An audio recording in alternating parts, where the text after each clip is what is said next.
This is 99% Invisible. I'm Roman Mars. In 2008, 1 billion gallons of toxic sludge spewed across 300 acres of Tennessee in the middle of the night. It was just before Christmas. I was a senior in high school, and I remember seeing this 1 billion gallons of sludge covering this town outside of Knoxville and thinking, wow, that looks awful. That's Jared Sullivan.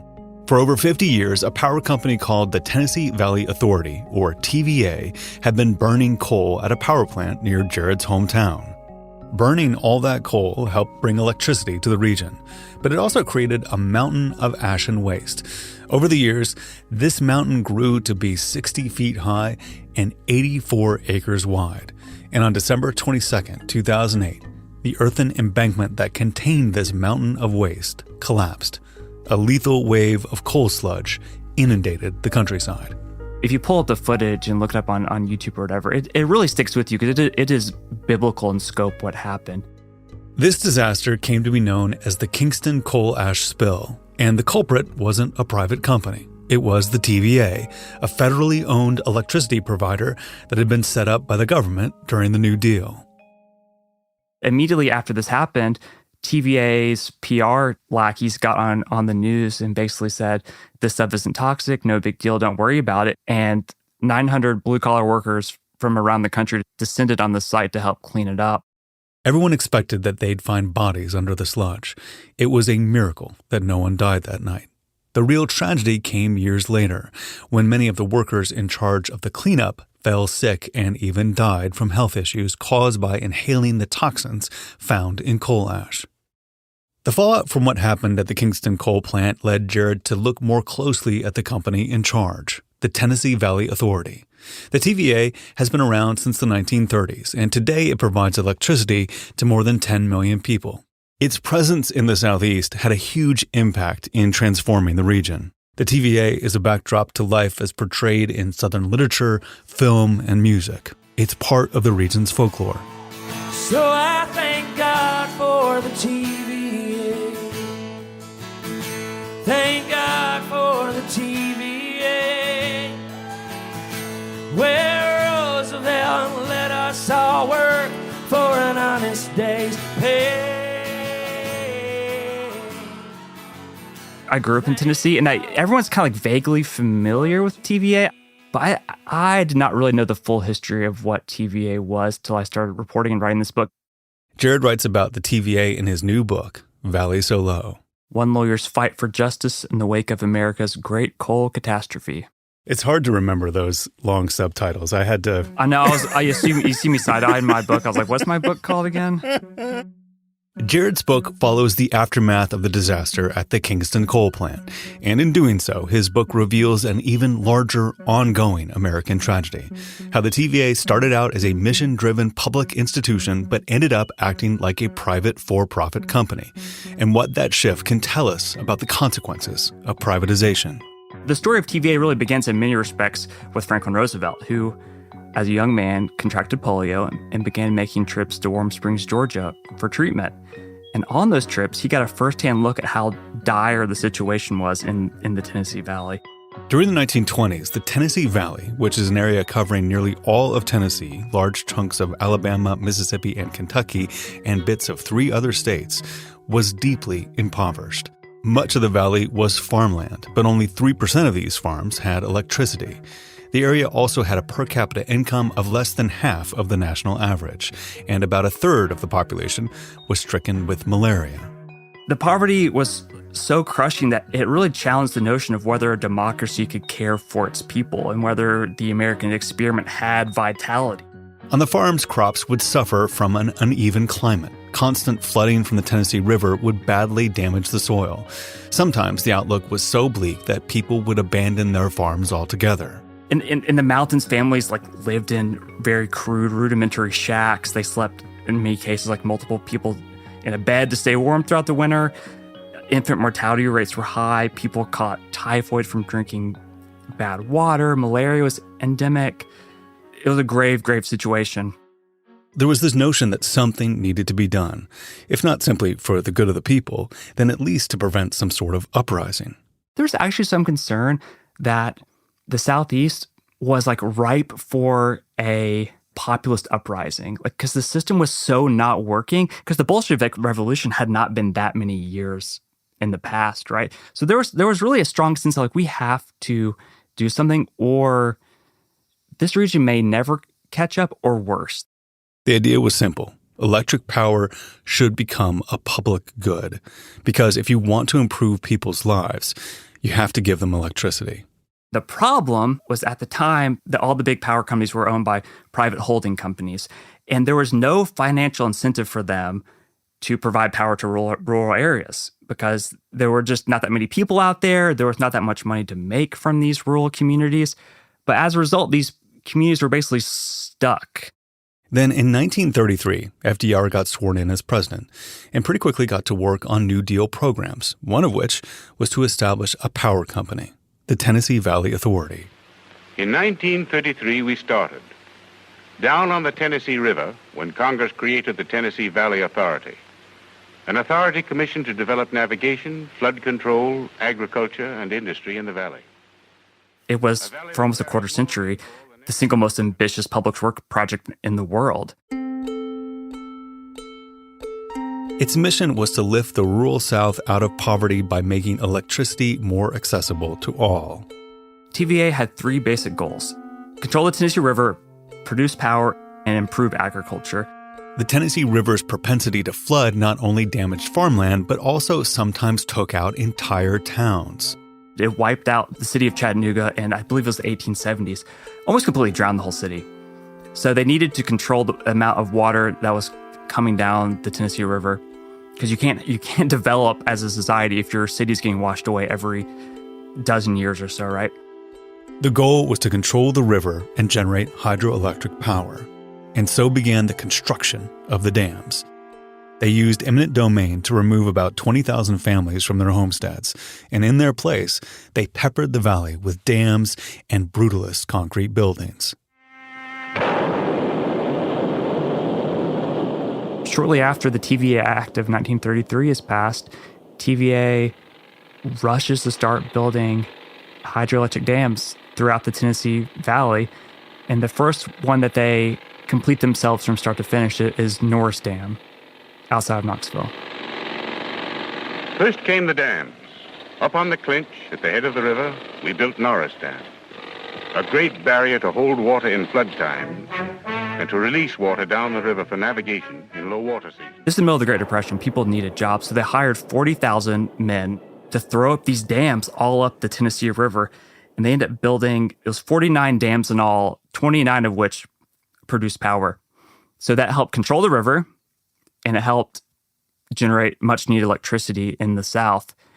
And it really worked. But the TVA didn't stop at just building dams.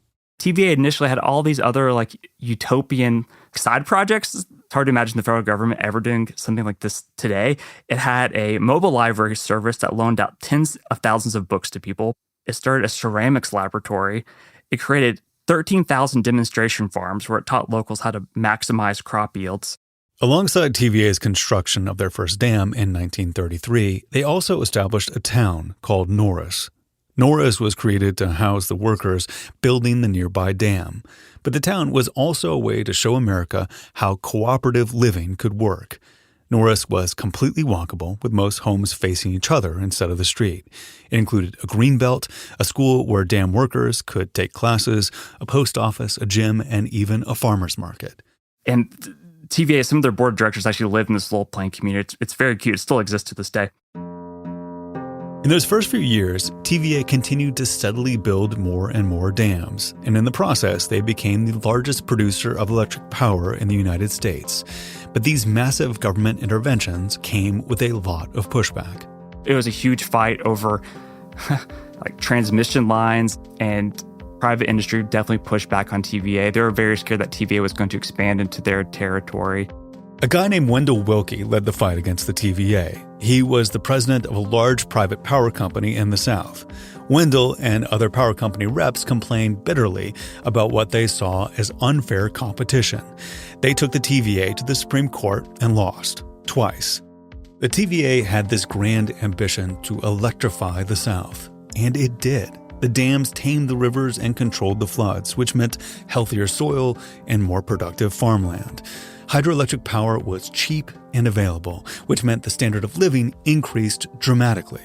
For those who benefited, it was a social revolution. It was ambitious and it had noble intentions, and it actually worked.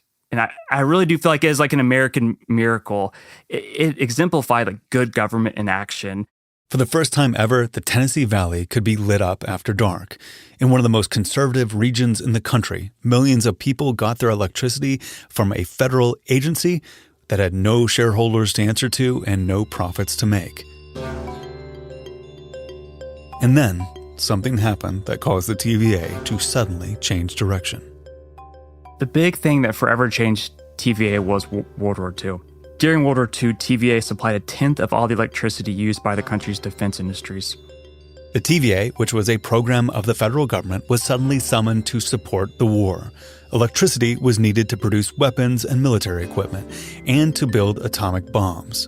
The government decided to base the Manhattan Project in Oak Ridge, Tennessee, because of TVA. What all this meant, though, was that electricity that was previously going to the public was now being siphoned off for war. Then, in the early 1940s, Congress feared a power shortage because it was forecasting a dry year, which would lower the river levels throughout the valley. The following year, at the government's urging and with its funding, the TVA began construction on its first coal-fired power plant. It meant that at least some of the TVA's power would no longer depend on the weather. After World War II, Tennessee stayed in the bomb-making business. This time, there was a need for uranium enrichment for the Cold War nuclear arsenal, and so the demand for TVA's electricity kept going up. After that, it was the Cold War. Oak Ridge did not shut down after Hiroshima, right? Just the opposite. Oak Ridge is still in the bomb-making game, and TVA had to supply power for it. Almost half its power at one point went to the government bomb-making facilities in Oak Ridge. Meanwhile, the South was also seeing an uptick in population. AC became more widely available, air conditioning, so it was like more tolerable to live here. So a lot of people migrated south. And TVA's power production couldn't keep up with the growing demand from both war manufacturers and people living in the valley. So they started to build more coal power plants. And they ended up building 11 of the world's largest coal-fired power plants, partially to serve Oak Ridge, but also, again, to meet the energy demands from the growing population here. Coal plants were cheap and helped the bottom line. It was the easiest way to produce more power under so much pressure. Then in 1952, Dwight Eisenhower was elected president, and unlike FDR, he was highly skeptical of TVA as a whole. He really hated TVA. He accused it of being an example of quote, creeping socialism, and he reportedly wanted to sell the whole thing. Eisenhower's administration affected TVA's ability to expand, even though more people were in need of electricity than ever before. Republicans in Congress who are aligned with Eisenhower, they repeatedly withheld appropriations from TVA, which it needed to build power plants to keep up with energy demand. Then in 1959, Eisenhower cut TVA off from federal funding entirely. This was a monumental change. It meant that the TVA, although owned by the government, needed to start operating like a private corporation in order to finance itself. Since 1959, the TVA has raised capital for its electricity projects by issuing and selling bonds. This new financial model meant that the TVA began to shift its priorities. What was once FDR's mission-driven project to lift up the Southeast from poverty shifted its focus to building profit. There was no time or money anymore for cute little walkable towns where you learn how to farm and do ceramics. In this new chapter in TVA history, those social services were the first to fall away. It was impossible to justify the other programs. It was impossible to justify the farm programs, even things like the ceramics laboratory, the library. All of that just fell by the wayside because TVA had to be so focused on money now and actually act more like a corporation, right? I think this is the period where TVA went from being this quasi-governmental corporation to basically a true corporation. And it morphed into a power giant because it had to really care about money, unlike it had before. Over time, the TVA began pumping out electricity, producing large quantities of coal-powered electricity throughout the valley. Then they started plotting a transition to nuclear power. In the late 60s, the government starts passing this first big wave of environmental laws. And TVA feels the pressure of this. So they decide that it's going to build 7 jumbo nuclear power plants with 17 nuclear reactors. In 1965, the TVA announced plans for its first nuclear plant. A Knoxville newspaper headline read, "Nuclear roars at King Coal." But it's almost a disaster right from the beginning. There's a well-documented record of TVA's nuclear projects running far behind schedule, far over budget, and many times being abandoned altogether. Of the 7 nuclear power plants TVA had intended to build, only 3 of them were completed. Plans to build the rest fell away after the TVA amassed $10 billion in debt because of their nuclear endeavors. And then in 1975, TVA's first nuclear plant in Browns Ferry, Alabama, accidentally caught on fire. There was an electrician looking for an air leak, like in a pipe or something, and he was using a lit match to find the air leak. I'm not an electrician. I won't pretend to understand how a lit match will help you find an air leak in a pipe, but it catches this whole huge area on fire, and it forces an emergency shutdown at the plant and causes millions of dollars of damages. So that's like the most noteworthy safety issue, but there was tons of other small issues. Even though nuclear power is cleaner than coal, it's a lot more expensive to implement. The TVA didn't have the money to really invest in this experiment. And its initial nuclear failures, along with other well-known nuclear disasters like 3 Mile Island, mired public perception of nuclear power's potential to pivot to cleaner energy.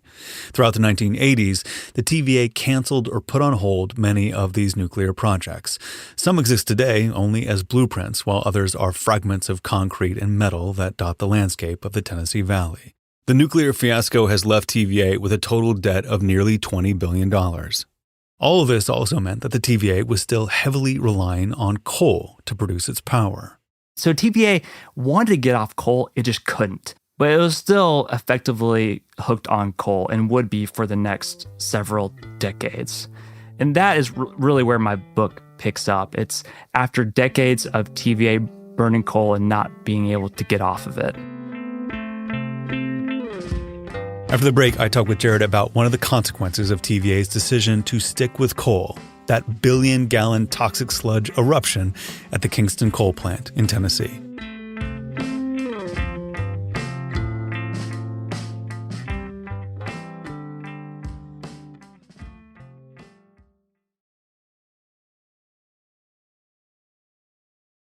I'm back with Jared Sullivan. So your book largely centers on one particular coal power plant that's run by TVA. It's the Kingston fossil plant in Kingston, Tennessee. Tell me about this plant. The Kingston fossil plant was built in 1954, or rather it went online for the first time in 1954. It creates enough electricity to power 700,000 homes. It is a jumbo facility, and it sits at the confluence of 2 rivers, the Clinch and the Emory. And so in 2008, 1 billion gallons of this substance called coal ash bursts out of this power plant. What is coal ash?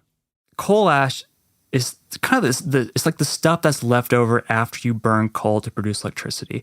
It's almost like if you have like a charcoal barbecue, it's like the sooty stuff that's left over afterwards, like in the bottom of it. So what has been the typical system or protocol that coal power plant operators use in terms of managing or disposing of this coal ash? The standard practice for every power company, not just TVA, was just to dig a big hole in the ground and dump all your coal ash there. They call it a pond, this coal ash pond. But the name is not accurate. It's not a pond. This thing grows into a mountain, effectively. It's 6 stories tall and 84 acres. There's 750 of these things across the country. This is not just a TVA problem. And almost all of these ponds leak toxins into the groundwater. They are a huge, huge mess. In Kingston, this mountain of coal ash was just a part of the landscape near the power plant. The TVA had covered it with a layer of clay, which allows grasses to grow on top. So to the unfamiliar eye, it could have just looked like a grassy hill. People would do their regular morning runs up and down this mound. Okay, so walk me through what happened at this Kingston plant in 2008 when this mountain of coal ash burst free. This wave of sludge slams into a peninsula. Half it kind of hits this peninsula and it kind of forks right and fills in this deep channel in this river, the Emery River. And the rest of it slams into this peninsula and knocks homes off their foundation. It hurls fish onto the riverbank. It knocks down power lines. It's almost like something out of the Bible. This was in the middle of the night. At first, people living nearby thought it might be an earthquake or a landslide. The whole earth felt like it was rumbling and trembling. And so I talked to one local who, he looked out of his window and just saw a black wave just rolling across his yard. One home in particular was shoved, I think it was like 60 feet off its foundation and thrust against this embankment and basically collapsed in on itself. One woman describes watching as dark sludge, like wet, soupy sludge, came in under her door and started filling up her sunroom and her living room, which again is like something almost out of like a horror movie, While the disaster itself didn't result in a big loss of life, the real problems took place during the cleanup. It's 2008. The economy is on its knees. The housing market and the stock market have just collapsed.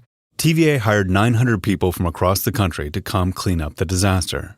So as these union reps start calling to get people to come clean this up, many of these workers, blue-collar workers, are delighted to get this call. They know this is a huge environmental disaster, but it's kind of a godsend for them. What they didn't know was that this job came at a huge cost to their health. And turns out these workers had asked for respirators and dust masks throughout the cleanup, and in most cases were not given them. And so they had inhaled this coal ash sludge, and coal ash contains arsenic and radium and mercury and just stuff you really do not want in your body at all. I mean, I found documents going back to 1964 that show that TVA has known this stuff is hazardous, is toxic. I mean, this puts them in a real conundrum because everyone knows that the spill was bad enough that they had to clean it up, but TVA kept insisting that the sludge wasn't actually toxic. Could you describe what's going on there? TVA did not want to upset the community. And I think it would have been really troubling for the community if the workers were out there stomping around in head-to-toe hazmat suits and dust masks and respirators. So instead, TVA comes out and they basically tell the public, this stuff poses no significant health risk. Basically, don't worry about it. And they say this over and over and over. Another sort of trap that these workers are in is that it's extremely hot. And so if they were to be in head-to-toe hazmat gear, not only would it look bad and make TVA look bad, it would mean they'd have to take even more precautions for the workers because wearing a hazmat suit in 95-degree weather means that they can't work as much or as hard, and they have to provide cooling and all kinds of other stuff. Yes, exactly. So the EPA gave TVA pretty tight deadlines to clean this stuff up. And if Jacobs Engineering, the subcontractor, and TVA gave the workers dust masks, yes, they would need to take more breaks. And that would mean they would have to leave the job site, get on a shuttle or some kind of bus, take it to a break area, derobe, take their break, put all their gear back on again, then take a shuttle back to the job site. And it would have slowed the whole process up. And I think there's very compelling evidence that TVA said, this can't happen. Like we can't take this much time with this protective gear, or we're just not going to hit our deadlines, and the EPA is going to fine us hundreds of thousands, if not millions of dollars if we're slow. One TVA contractor told workers that they could eat a pound of coal ash a day and be fine, but things weren't fine. Many workers started to feel sick after the first few months of cleanup, but they chalked it up to being overworked or lack of sleep. Things got much worse over time. And these workers start passing on their trucks, they start coughing up blood. Then the cancer diagnosis has come, not long after that. Eventually, with the help of a local lawyer, hundreds of these workers gathered together to sue TVA and their subcontractor, Jacobs Engineering, for not giving them the appropriate hazmat gear to protect their health. But the lawsuit proved very difficult, and there were many hurdles to overcome. One of the biggest problems was that a judge ruled that because Jacobs was acting on behalf of the TVA, they couldn't be sued. This is because the TVA, even though it operates like a private company, is still owned by the federal government. It grants them something called sovereign immunity. Sovereign immunity protects TVA and many other government agencies from a whole lot of lawsuits. Not every single lawsuit, but it grants them broad protections. I think the simplest way to think about it is if the government or one of its contractors is acting in good faith, like they're trying to follow the letter of the law and acting in the government's interest, they're protected by the law. So after all this litigation, it all centering around the people, that are cleanup crews and how they were exposed to this coal ash, what ended up happening? So after 10 brutal years of litigation where the case gets basically thrown out twice, the lawyers save it on appeal twice, the workers have to capitulate. They're getting so sick and they're getting just exhausted of 10 years of this big question hanging over their heads. Are we going to get any money to cover our medical bills? Eventually, in 2022, a federal appeals court ruled that Jacobs Engineering was not entitled to the sovereign immunity granted to the TVA, and the 230 workers settled for $77.5 million. That works out to a couple $100,000 per person. But some workers didn't survive to receive the settlement. They were not pleased, but that's what often happens in these sorts of big environmental tort cases. I talk a lot in my book about Exxon Valdez, and there's a lot of parallels between the Exxon Valdez case and the case I write about in my book, because it's the same playbook. You drag things out until people get so desperate that they have to more or less take whatever offer you give them. And that's what happened to these workers. So what's the status of the Kingston coal plant now?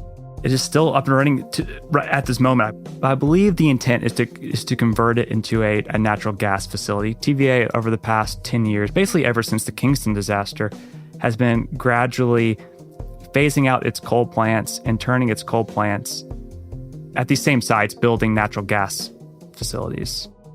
In 2015, the government passed a new set of laws.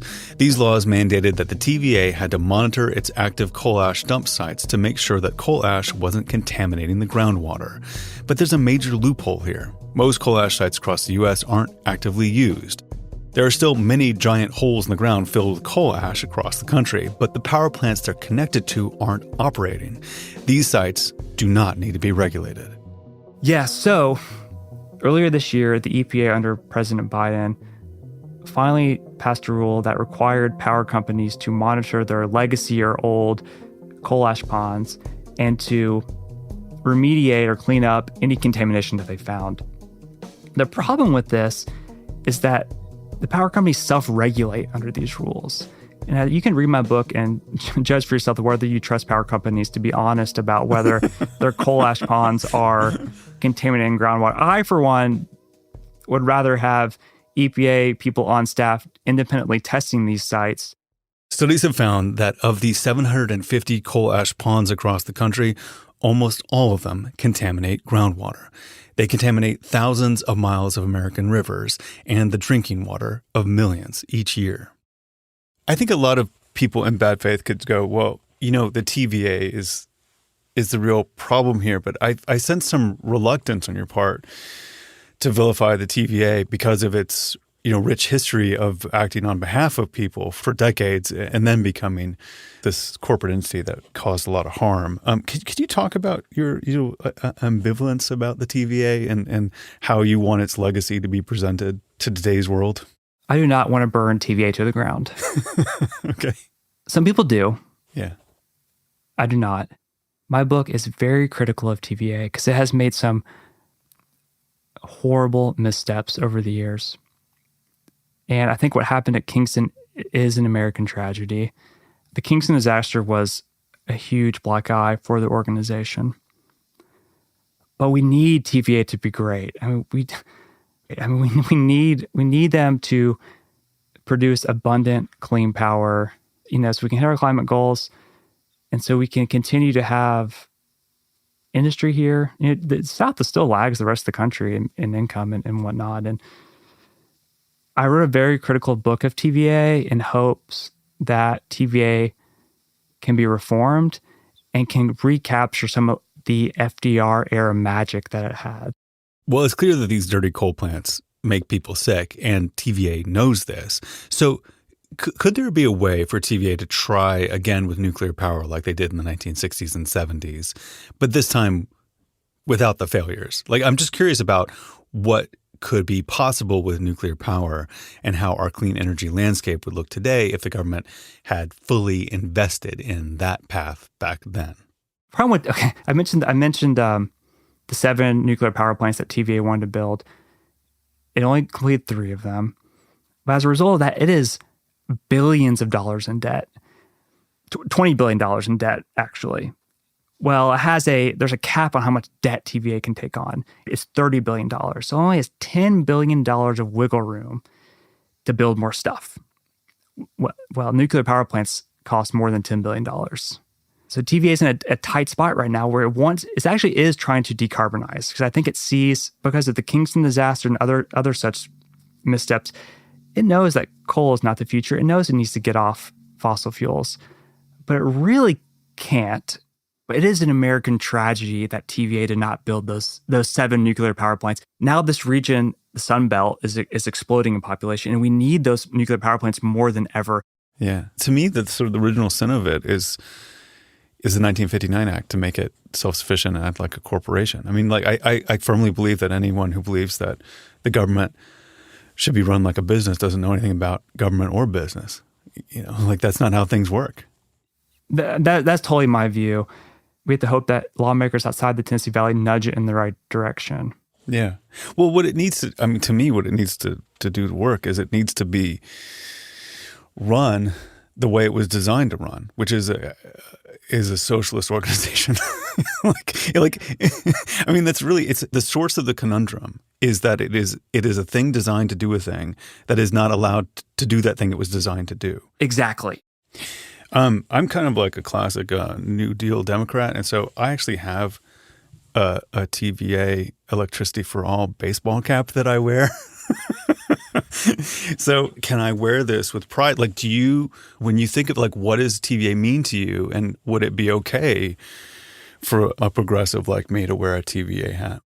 TVA was born of such noble intentions. But all of the rest of the stuff that comes after World War II that's the messy part. As much as I am rooting for TVA, I would not wear a TVA hat. The day TVA finishes its 7 nuclear power plants, I'll probably wear a TVA hat again. Yeah, yeah. Jared, thank you so much for the book. I loved reading it, and thank you so much for talking with us. It's been a real pleasure. Thank you for having me. This was such a treat. 99% Invisible was produced this week by Lasha Madon, edited by Nina Patak, mixed by Martin Gonzalez, music by Swan Real. Special thanks this week to Jared Sullivan, author of Valley So Low, One Lawyer's Fight for Justice in the Wake of America's Great Coal Catastrophe. It is a really good, fun read. If you like those John Grisham style, like legal thrillers, this is right up your alley. Kathy Tu is our executive producer. Kurt Kolstad is the digital director. Delaney Hall is our senior editor. The rest of the team includes Chris Berube, Jason DeLeon, Emmett Fitzgerald, Christopher Johnson, Vivian Leigh, Joe Rosenberg, Gabriella Gladney, Kelly Prime, Jacob Medina Gleason, and me, Roman Mars. The 99% Invisible logo was created by Stephen Lawrence. We are part of the Stitcher and SiriusXM podcast family, now headquartered 6 blocks north in the Pandora building in beautiful Uptown, Oakland, California. You can find us on all the usual social media sites. We're spending much more time on Blue Sky as well as our own Discord server. There's a link to the Discord server as well as every past episode of 99PI at 99pi.org.